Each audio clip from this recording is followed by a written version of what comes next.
חזרנו, פותחים שוק, תודה שחזרתם איתנו, ואנחנו בפאנל פודטק. נמצאים איתנו באולפן דוקטור אורלי סביון, מנכ"לית אלאג'ין, בוקר טוב.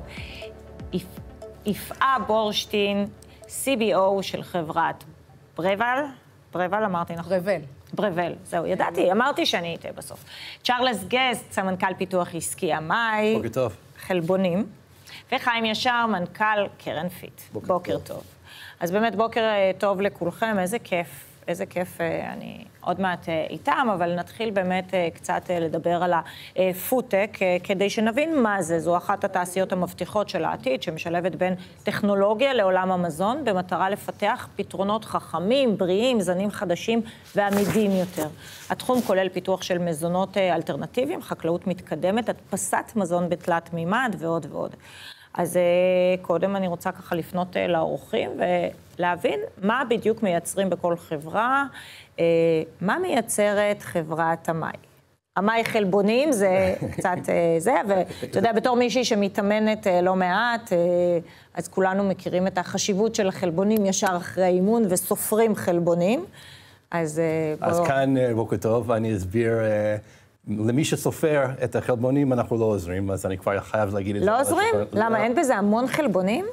לא, יש לנו פלטפורם טכנולוגי לפתח חלבונים, אנחנו עושים את זה בעזרת דיסציפלינה מאוד מתקדמת, Computational Protein Design קוראים לזה, ואנחנו יודעים לעצב חלבון למטרה מסוימת. החלבון הראשון שלנו זה המתקה, להחליף סוכר עד 70%, או במקרים מסוימים גם 100% בכל מיני סוגים של מזון ומשקאות. אבל אחד מהדברים שמייחדים את החלבון שלנו, זהו הכי מתוק בעולם מבחינת המתקה. זאת אומרת, אנחנו בממוצע פי 3,000 יותר מתוקים מסוכר. ולכן משתמשים כל כך מעט בכל מוצר שאנחנו משתמשים בו, אין בו ערך תזונתי. אז מישהו שעושה weightlifting זה לא יעזור, אבל הבן אדם הרגיל הוא לא צריך לספור חלבון והוא... אז זה בעצם מוריד את כמות הקלוריות והסוכרים. נכון, ובגלל שהכמות הוא כל כך קטנה, אנחנו 0 קלוריות, אז זה 0 calories. נייס, זה גם מאוד חשוב לעיצוב הגוף. יפעה, מה מייצרים בחברת ברבל? חברת ברבל פיתחה טכנולוגיה שמאפשרת גידול של מיקרו-אצות בפרמנטציה. פרמנטציה זה מיכלי התססה, כמו שעושים בירות או שמרים. במקום לגדל את האצות בחוץ בשמש, אנחנו מגדלים אותם בתוך המאכל, אבל אנחנו מוסיפים את כל היתרונות של התאורה, בכך שאנחנו מכניסים אור לתוך המאכלים. האצות האלה, מיקרו-אצות למעשה, הן מאוד מאוד עשירות בחלבון, ואנחנו מפיקים מהן חומרי גלם לתעשיית המזון. חלבון, לבן, למרות שזה גדל מאצה ירוקה, אנחנו מפיקים חלבון שהוא לבן, נטול טעם, נטול ריח, אפשר להשתמש בו בתחליפי גבינה, חלב מהצומח, ויש לנו חלבון ורוד שמאוד מאוד טוב לתחליפי בשר. אז אם את מדברת על תחליפי בשר, באמת ככה, זה עלה בהייפ מאוד גדול, כל הנושא של תחליפי בשר, ואת יודעת, גם מתוך אהבת החי, ואני בהחלט חושבת שכל ההריגה הזאת של חיות זה כבר לא לעולם שלנו, זה אף פעם לא היה מוסרי, אבל היום אפשר להימנע מזה ולקבל את כל אותם, אז דיברו על כל הוויטמינים וה-B12 ומה שיש בבשר, אני אפילו לא בטוחה ברזל, אפשר לקבל את זה באמת מאותם מוצרים, ובכל זאת משהו קרס שם. זה עלה בכל תרועה רמה, וככה גם נחבא. מה שקרה בתעשייה הזאת, זה משהו קורה בהמון המון תעשיות חדשניות, כמו תעשיית הרכב החשמלי, וכמו החשמל הסולרי. זאת אומרת, יש איזה הייפ מאוד מאוד גדול, הרבה חברות משקיעים באבלואציות מאוד גבוהות, ואז מגלים שבעצם זה לא כמו פינטק. זאת אומרת, יש פה בסוף מוצר, ויש לו זמן פיתוח, ויש זמן לסקייל. זאת אומרת, הרבה פעמים ההבטחה לא מגשימה את עצמה בזמן שציפו, זה לוקח פשוט יותר זמן. ולכן זה שוק שבו צריך יותר סבלנות, וצריך להבין שהתהליכים האלה הם ארוכים, אבל בסופו של דבר יש לנו כדור הארץ אחד, יש מקום מוגבל, וכולם ימשיכו לאכול. זאת אומרת, זה לא שוק שיעלם, זה לא טרנד. זה לא רק שכולם ימשיכו לאכול, אלא צריך יהיה להאכיל יותר ויותר פיות, כי בטח אצלנו אנחנו הולכים וגדלים, הכמות האוכלוסייה. אז באמת, אורלי, איך את רואה את זה, את כל נושא הזה של הפודטק? אז באמת העלו פה נקודות נכונות, שחלק מהחזון היה שדברים יתנהלו כמו הייטק, יגיעו מהר מאוד לשוק. הראייה הזאת היא פחות רלוונטית הרבה פעמים לעולמות הטכנולוגיה והמזון. באמת אחד מהדברים שמאוד מאוד חשובים זה המרחק לשוק. כמה מהר אני מגיע משלב של רעיון עד לשלב של מוצר מוכר, ובטח בסקייל מאוד מאוד גדול. אגב, זה אחד מהכשלים הכי גדולים של תעשיית הבשר המתורבת למשל. לא רוצה להגיד כשלים, קשיים. הם יפתרו אותם, אבל זה לקח הרבה יותר זמן מכפי שהיה מצופה. שבעצם להגיע למצב שזה מצדיק את עצמו. שזה מצדיק את עצמו, שזה רלוונטי לתעשייה, שזה לא משהו שהוא חזון טוב, מעניין, מציל את העולם, ובסופו של דבר לא יקנו את זה, זה יקר מדי, אי אפשר לעשות לזה סקייל-אפ וכו'. אני כן רוצה להגיד דווקא במקרה של נניח אלאג'ין, שהיא חברה שקמה מיוזמה של רשות החדשנות, זאת אומרת, זו יוזמה פנימית של מדינת ישראל להקים פה יכולות, זו בדיוק הייתה החשיבה. חברות מזון, חברות ביוטק, הן חברות שתהליך הפיתוח שלהן הוא מאוד מאוד ארוך, הרבה פעמים אין להם ראייה מוצרית או ראייה תעשייה, והרעיון של נניח ליווי כזה הוא באמת להסתכל מ-day one על כל ההיבטים שרלוונטיים לייצור בסקאלה, לייצור בתנאים רלוונטיים, לקוסט, למחירים רלוונטיים של המוצר, אז יש דרכים להתייעל שם. אז חיים, ככה אורלי מזכירה את הנושא הזה שזה דברים שלוקחים זמן, אפשר אולי קצת להשוות את זה, לי ישר קפץ Better Place שמדברים על רכבים חשמליים שבזמנו היו הראשונים ויצאו והכל ונפלו עם כל האמון והמחשבה שהנה זה הולך לקרות, ובסוף זה קרה, רק לא איתם. יכול להיות שזה גם עולם הפודטק. תראי, כשמדברים על עולם הפודטק, כששואלים את האדם ברחוב, מהו פודטק? אז באופן אסוציאטיבי באמת מדברים על הבשר המתורבת ודבש בלי דבורים וחלב בלי פרה וכל הדברים שהם מאוד מאוד חשובים. אבל אחת הבעיות, וזאת הסיבה גם שמקשרים ומחברים פודטק לבשר מתורבת באופן מאוד טבעי, שבעצם... שזה גם מאוד מוסרי. אמרתי ואני אחזור. זה מוסרי ונהדר, אבל בסופו של דבר אנחנו צריכים להבין שהייטק, הרבה פעמים אנחנו רואים שטכנולוגיה של היום מחליפה את המוצר של אתמול.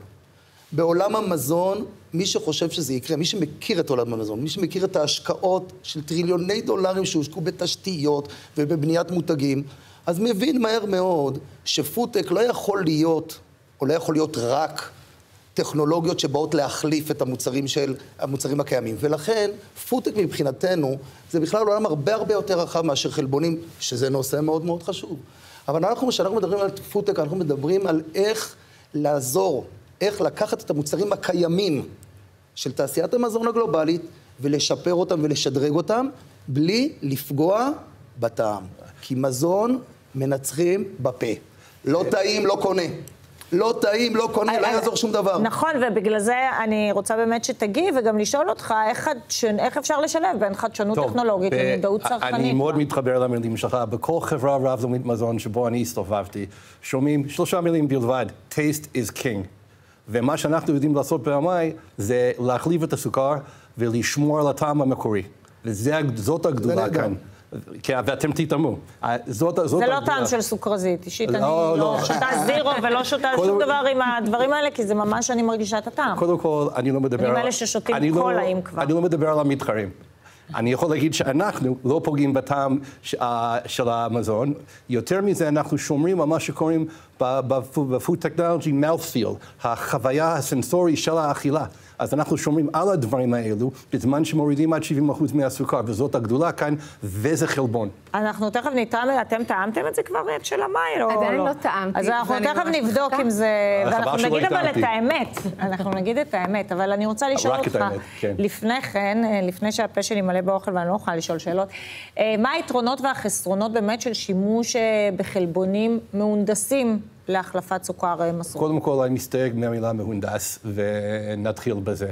אנחנו עושים עיצוב. המוצר שלנו בסופו של דבר הוא 100% חלבון, עד כדי כך שה-FDA לא מחייב אותנו להשתמש במונח ביו-אנג'ינירינג, מהונדס. אז אין חומר מהונדס בתוך הסוכר שלנו, נתחיל בזה. אין חסרונות, יש רק יתרונות. חלבון הוא יותר טוב במערכת העיכול, אנחנו טעימים, אנחנו sustainable, קיימות.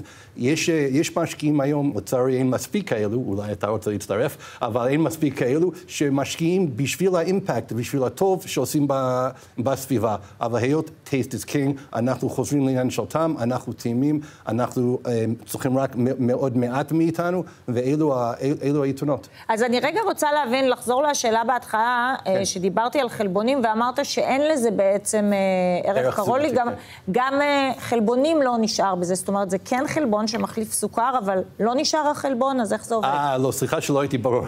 לא, זה חלבון, זה 100% חלבון. אבל כמה נגיד בצנצנת כזאת? כמה חלבון יש, אתה יודע להגיד? אני יכולה להגיד לך שביוגורט יש 20 גרם חלבון, ביוגורט חלבון יש 20 גרם חלבון. אני יכול להגיד לך שקילוגרם של סווילין, שם הקסם שלנו שיש כאן, מחליף 3 טונות של סוכר. אז אנחנו, באמת, זה כל כך קטן, זה לא נחשב תזונתי, לכן גם מישהו בטח יגיד לי מתישהו, אבל יש קלוריות בחלבון, וזה נכון, אבל הכמות כל כך קטנה שאין קלוריות, וזה נמדד לפי הקריטריונים של FDA. ומה המחירים? נגיד, הצנצנת הזאת שהרמת עכשיו, מה היא בעצם, כאילו, אוכלים את זה ככה עם כפית? אוקיי, קודם כל, יש לנו הצנצנת זה קטשופ. קטשופ עם 69% הפחתת סוכר, מבטיח שזה תואם כמו קטשופ. יש לנו חמת בוטנים, שכאן יש סיפור מדהים. לא רק הפחיתו את הסוכר ב-50%, כתוצאה מהפיתוח גם הורידו את המלח.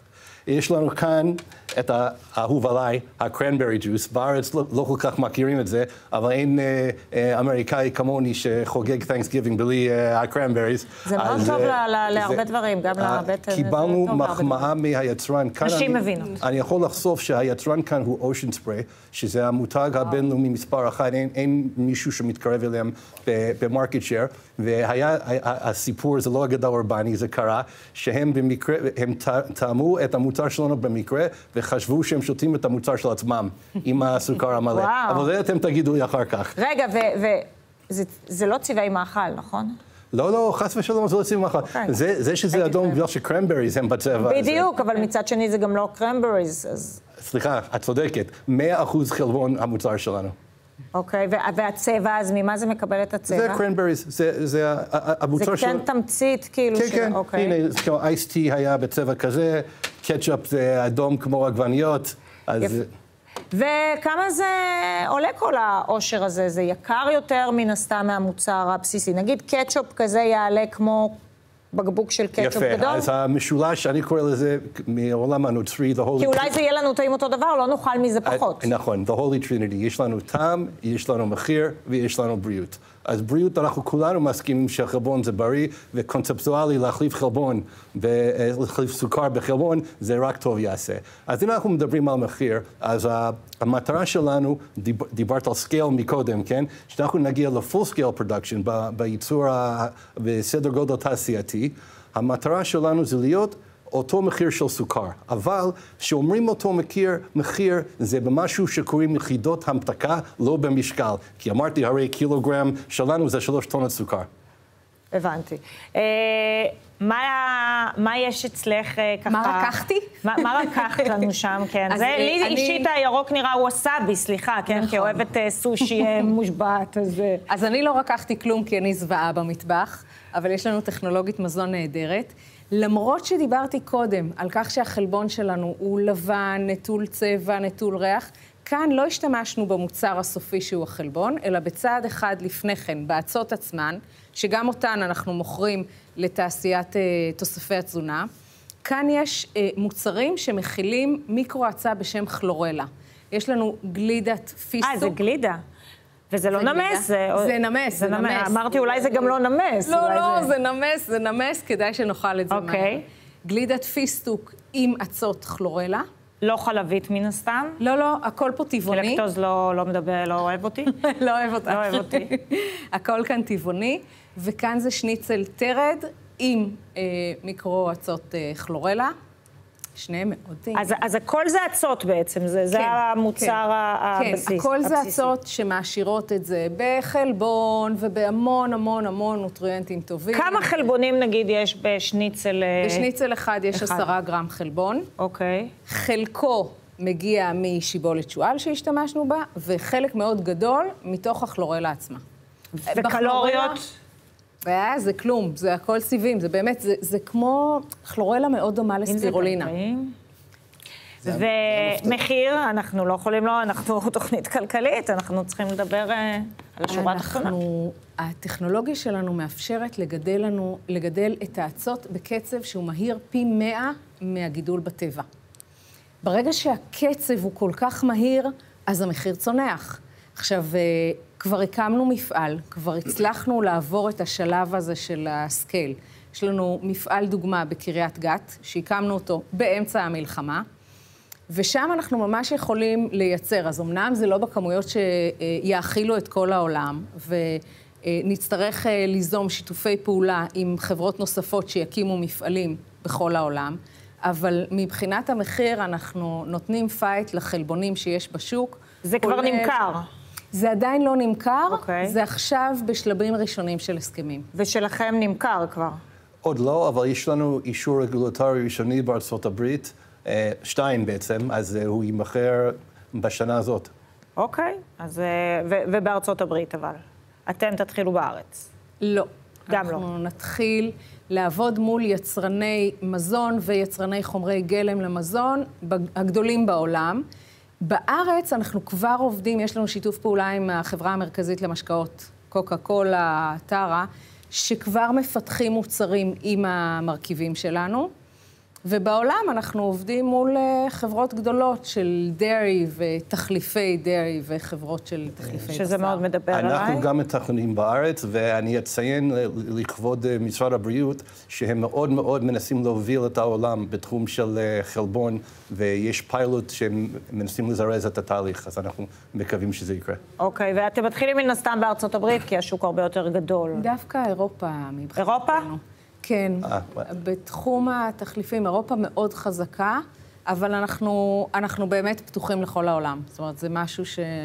אוקיי, אז אנחנו התחלנו לדבר מקודם על ההבדל באמת בין הייטק לפודטק. שוק הפודטק העולמי מגלגל מאות מיליארדים וצפוי להגיע להיקף של כ-400 מיליארד דולר עד 2030.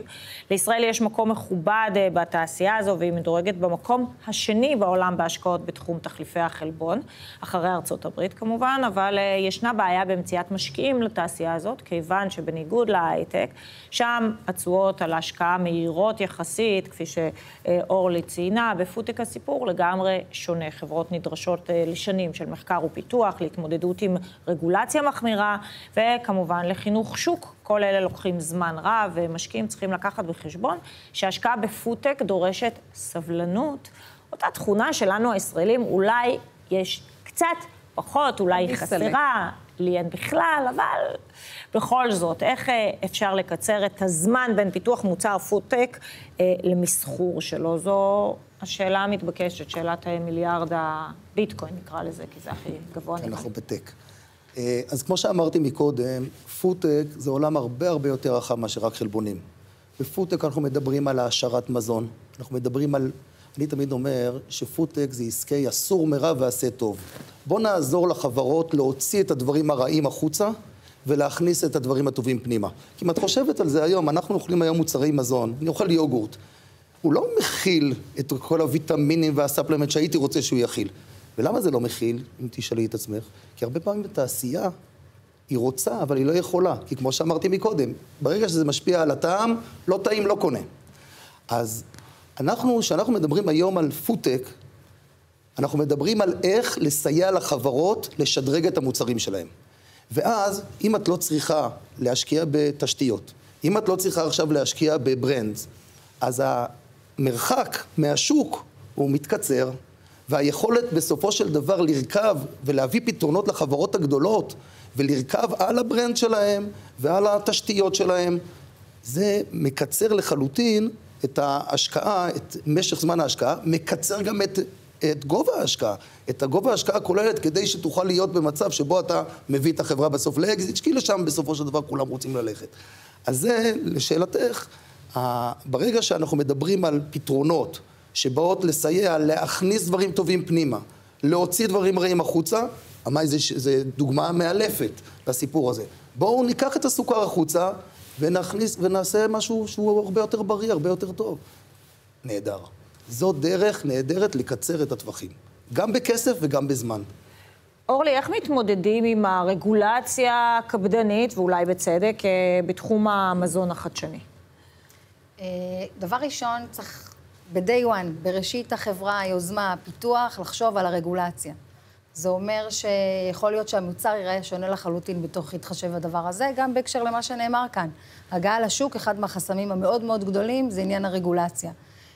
זה אומר לעבוד עם הגופים האלה בסמוך, להכניס לתוך הליבה של הארגון, בין אם זה יועצים, בין אם זה חלק מהפרסונל, אנשים שממש מתעסקים בדבר הזה, עוד לפני שאפילו יש מוצר מוחשי. איך לעשות את זה נכון? אתם מרגישים ככה שבאמת משקיעים, לומדים להתאים את עצמם לקצב של עולם הפודטק? אני חושב שכן, אני חושב שמי שקובע את הקצב זה המשקיע בכל מקרה, זה אני שצריך להתאים את עצמי לקצב שלו, אבל בהחלט המשקיע בפודטק צריך אורך רוח, אבל הייתי אומר אותו דבר על פארמה. פארמה צריכים הרבה יותר אורך רוח. הרבה יותר, אבל בשני המקרים גם יש הרבה רגולציה, וטוב שכך. שאלת רגולציה מקודם, אם אני שם את הכובע של הצרכן, אני מברך על הרגולציה. אני רוצה שאתם תאכלו את זה, ואני אומר שיש לי self-affirmed grass בארצות הברית. אז יש לזה בעצם פלומבה. כן, תרגישו בנוח. אבל אני אגיד שמה שמאפיין היום באמת את המשקיעים, בשונה מלפני 4 ו5 שנים, שהיה באמת את ההייפ שדיברת עליו, של הבשר המתורבת, שהוא באמת ירד, אני חושב שהיום המשקיעים מחפשים משהו שהוא יותר קרוב לשוק, משהו שהוא יותר מיידי, משהו שהוא יותר, שלא דורש עכשיו השקעות של מאות מיליוני דולרים כדי להגיע בכלל לשוק. דורשים משהו יותר אמיתי, פחות החלום, נכון. אין ספק שבשר מתורבת נשמע חלום אדיר, אבל בסופו של דבר שאני משקיע, אני מסתכל על, בואו נסתכל היום על דברים יותר קרובים. אז איך אפשר באמת לתרגם אולי חדשנות בפודטק לערך כלכלי מוחשי עבור משקיעים כבר בשלבים, ומשקיעים בבעלי מניות כבר בשלבים המוקדמים יותר? יש אפשרות כזאת? אני חושבת שיש פה שני אלמנטים. דבר ראשון, ממה שאני רואה, משקיעים עכשיו הולכים צעד אחד אחורה ומשקיעים פחות במוצר שיגיע לצרכן הסופי, אלא יותר בחומרי הגלם לתעשייה. ושם באמת ההשקעות לא צריכות להיות כאלה של מאות מיליוני דולרים כדי לבנות מפעלים ולבנות ברנד ובאמת להגיע לצרכן הקצה, אלא להראות יכולת וסקייל ואפשרות לייצור, כדי שחברות המזון וחברות חומרי הגלם יוכלו להשתמש בזה. אתה שמעתי ישר. אפשר אולי גם להוסיף לזה עוד דבר, שאולי אתם גם קצת עושים את זה, בזה שאתם עובדים גם עם ביומאסה וגם אחרי זה עם החלבון הנקי, לעשות תהליכי פיתוח שבהם יש מיילסטונים שהמשקיע רואה בהם ערך מהר מאוד. מצוין. בין אם זה שיתוף פעולה אסטרטגי עם חברת מזון גדולה, בדיוק. או בין אם זה למכור איזשהו תוצר ביניים, או באמת למקסם את היכולת ומהר. אני חושב שרציתי להמשיך עם המיילסטון שאת אמרת, זה מה שעשיתי להגיד, כחברה, אנחנו חייבים לבנות את האמון עם המשקיעים. והדרך לעשות את זה, זה לא לעשות over-promising ו-under-delivering. לא להבטיח יותר מדי ולעשות לאט. להבטיח חכם ולספק את התוצאות ובזמן. וככה אנחנו נביא את המשקיעים אלינו יותר ויותר. חשוב, אז לפני שנעבור למבחן הטעימות, אני רוצה לגעת שנייה בהשפעת ה7 באוקטובר על התעשייה הזו. בשנים שקדמו ל7 באוקטובר, תעשיית הפודטק, כמו שציינתי קודם, צמחה בקצב מוגבר, וההשקעות בתעשיית הפודטק בישראל צמחו בכ-25% בין השנים 2021 ו-2022, והסתכמו בכ-1.5 מיליארד דולרים. אך עם תחילת המלחמה, המשקיעים זרים החלו לבטא חשש מהשקעה באזור, בשל חוסר הוודאות הביטחונית, וגם בגלל שחלק נכבד מתעשיית הפודטק הישראלית ממוקמת בצפון, למשל באזור קריית שמונה. אז אני רוצה לפתוח בשאלה, מה הצעדים הדחופים ביותר לשיקום תעשיית הפודטק בצפון? אורלי. אז קודם כל, לשמור על החוסן. אני חושבת שאומת הסטארט-אפ הצטיינה בזה בתקופות שצוות, לא יודעת, שליש מהצוות או חצי מהצוות אפילו נמצא במילואים, או נמצא במשברים אישיים, באזורי קרב וכולי, להמשיך לשדר את החוסן הזה.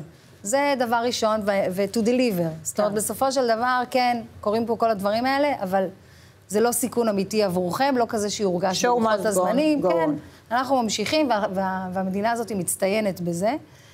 דבר שני, באמת, הזכרתי את זה קודם, וזה נכון לכל דבר, זה נכון לרגולציה, זה נכון לפיתוח, וזה נכון למסר החוסן וכולי, ליצור שיתופי פעולה שמורידים את הריסק. זאת אומרת, אם כרגע חברה נמצאת בשיתוף פעולה עם חברה מסחרית גדולה, גלובלית, שלא ממוקמת רק פה, זה יוצר איזושהי נחת מסוימת למשקיע, שכמו שאת אומרת, show must go on, it will. אז זה בעיקרי הדברים. ואיך באמת מחזירים את האמון למשקיעים הזרים? בואו ותמשיכו להשקיע בנו. אני חושב וזה מאוד מתחבר לשאלתך הראשונה, בסופו של דבר לא יעזור שום דבר. הסטארט-אפים האלה, אפשר לדבר על חוסן, אפשר לדבר על המון דברים. בסוף הסטארט-אפים האלה, כמו סטארט-אפ טבעי, זה צורך כסף. ואם מדינת ישראל לא תשכיל להשקיע, ולא סתם להשקיע, זה גם המה וגם האיך. כי שלי יש חברה שהייתה בקריית שמונה, ב7 באוקטובר נסגרה, עברה לאזור המרכז, והיא הצליחה לשרוד סיפור הירואי בפני עצמו. אבל אם מדינת ישראל לא תשכיל גם לתת, וגם האיך לתת, כי אי אפשר להוציא לסטארט-אפ את הנשמה, ולהעביר אותו ויה דולורוזה כדי לקבל את התופס הזה ואת התופס ההוא ואת האישור ההוא. המדינה צריכה להיות יותר נחמדה, נקרא לזה, לסטארט-אפים, וזה גם יחזיר לדעתי את האמון. כי ברגע שהמשקיעים הזרים יראו שהמדינה תומכת ומסייעת ושומרת על הדבר הנפלא הזה שקם פה בצפון, קם אקוסיסטם מדהים. אסור לנו שזה ייפגע, התרומה של מדינת ישראל היא אדירה. אין ספק, תמיכה של המדינה, של הממשלה, בהחלט חשובה. תמיכה ובפחות טוב, נשארו לנו 2.5 דקות, אז בואו נעבור, הנה, תראו איזה התרגשות, בואו נעבור למבחן הטעימות, בואו נראה. אני אומרת שאת השניצל של האצות אפשר לשלב עם הקטשופ. לגמרי. אבל זה עתידי את הטעם האמיתי. נכון, אבל קודם ביש לבד. אנחנו לא רוצים למסך. קדימה. תודה. טוב, בואו נעביר, כל אחד ייקח ככה על קצה המזלג. ממש על קצה המזלג. לא לקחת. אתה אומרתי, תמיד נראה מה קורה לך. אוקיי. אני לא מפחדת.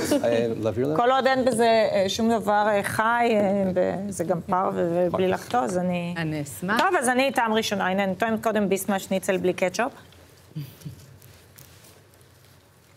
אני לא מתה. עדיין. וגם לא נהייתי ירוקה. לא נהייתי ירוקה, עדיין. בואי נחכה. טעים? חבל שאין פה לחמם, אבל... אוקיי, עכשיו היה תור הקטשופ. רגע, ניתן קטשופ לבד? יש הפחתה של 69%. וואו. זה באמת קטשופ. כל הכבוד. לא טועם? מסתכל. הייתי אומרת, אוקיי, אתה עם כיפה, אז אכלת חלב, אכלת בשר, אבל לא, אין פה חלב, אין לך את התירוץ הזה. מסתכל, טוב? אני טעמתי. טעמתי עם הקטשופ? לא טעמתי עם הקטשופ. את חייבת לטעום קטשופ, כי זה ממש ממש טעים. בתור צמחונית שמחפשת תחליפים טובים? ממש דומה לקטשופ. מרגיש בריא. שואל אותי העורך, באוזן היה קטשופ דומה לקטשופ? ממש אבל. גם המרקם שלו נראה מאוד... ממש קטשופ. אני חייבת להגיד שאם היינו עושים פה מבחן של חברות קטשופ, אני לא חושבת שהייתי... אז למחלקת טכנולוגיית המזון והמאי שרואים עכשיו, תודה רבה לכם. אני רוצה לטעום את חמת בוטנים. רגע, גלידה, תחלקי את הגלידה הזה. כן, מי שאכל יפה מקבל גלידה. כי אני כבר בחמת בוטנים. בקינוחים כבר. כן. רגע, גם הטפוצ'יפס יש לו קטע? לא, זה לא זורם לקטע. טוב אמרתי, רגע, שנייה. להעביר. אוקיי, שוב, אתם שמים לב שזה רק אני. רק אני אוכלת. אני משתתפת. את יודעת מה יש בזה, אז הנה היא אוכלת את שלה. אני יודעת כמה זה טעים. כי באה, הנה. רגע, חמת בוטנים. וואו. חוץ מזה שחמת בוטנים זה אחד הדברים הדביקים, אז איך מדברים עם זה? ממש טעים. תודה רבה. אני לוקחת את המגשים הביתה. קודם כל, אילון, שתדע, הפסדת. אבל אני אשמור לך. זה באמת טעם של חמת... טעמת? זה חמת פונים, כן. אתה עדיין לא. אני סומך עלייך. באמת ממש, וניתן את המיץ, רגע. וזה אייסטי.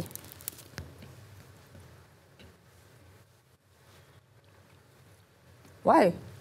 טוב, תקשיבו, זה עובד. מדהים. וזה? מה הטעם של זה אמור להיות? זה אייסטי, אני חושב לימון, אני לא סגור. עכשיו, זה הגודל של הבקבוקים, ככה זה ישווק, או שזה... חס ושלום, לא, זה דוגמאות. זה לטעימות שלנו. כן, שתראו שזה אסתטי ונקי. אבל אנחנו אוהבים גדולים. נכון שאומרים שדברים טובים באים באריזות קטנות, אבל זה... תזמיני לחזור ואני אביא יותר. מעולה. טוב, את המבחן שלי זה עבר, את האישור שלי, אני ממש ממש אהבתי. מחכים לראות אם יקרה לי משהו, ורק אחרי זה כנראה יתאמו, או שאף אחד חוץ ממני לא נעים לו לאכול בשידור, אני לא יודעת איך לי היה נעים, אבל סיימנו את השעה השנייה שלנו, תודה רבה לכל חברי הפאנל, תודה רבה על הטעימות. תודה רבה. אני רוצה פשוט הפסקה כדי באמת לאכול, אם תראו את זה אחר כך ריק, אל תתפלו. בשעה הבאה, שעת הקריפטו השבועית שלנו, אנחנו נדבר על השבוע המוצלח שהיה על הביטקוין, על חברת סופרמרקטים גדולה שמאפשרת לראשונה, שימו לב, תשלום בביטקוין. וגם מה רמז האורקל מאוהמה, הלו וורן באפט האגדי, על החזקות של מטבעות קריפטו, כי בעבר הוא אמר שהוא לא ייגע בזה. עוד מעט כל התשובות, תחזרו אלינו.